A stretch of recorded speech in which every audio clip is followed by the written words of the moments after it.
AEW Dynamite starts with Eddie Kingston versus Pac, and Pac wins with a Black Arrow.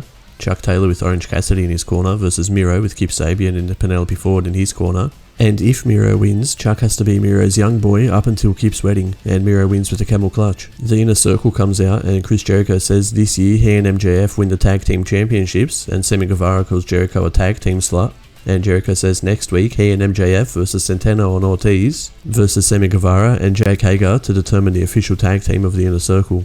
Kenny Omega with Don Callis in his corner is supposed to be teaming with the Young Bucks, Matt and Nick Jackson, but Callis introduces the Good Brothers, Carl Anderson and Luke Gallows as Kenny's partners as they take on Limelight, Brian Pillman Jr. and Griff Garrison, and Good Brothers win with the Magic Killer and Limelight.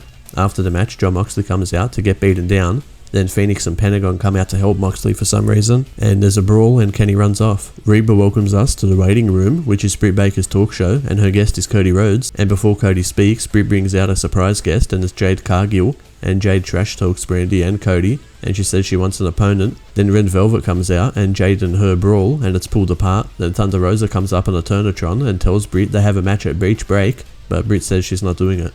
Marco Stunt and Jungle Boy with Luchasaurus in their corner versus FTR, Dax Harwood and Cash Wheeler with Sully Blanchard in their corner, and FTR win with the Shadow Machine, now called the Big Rig. Tay Conti with NJ in her corner versus Serena Deeb for the NWA Women's Championship, and Serena wins with her Styles Clash sort of move. Brian Cage with Ricky Starks and Taz's son Hook in his corner versus Darby Allin for the TNT Championship in the main event. During the match, Hook makes a distraction and Ricky grabs Darby, but the lights go out and Sting appears and he drops Ricky with his bat, and Darby wins with a crucifix bomb and pin combination. We'll see you next week for the next Dynamite highlight.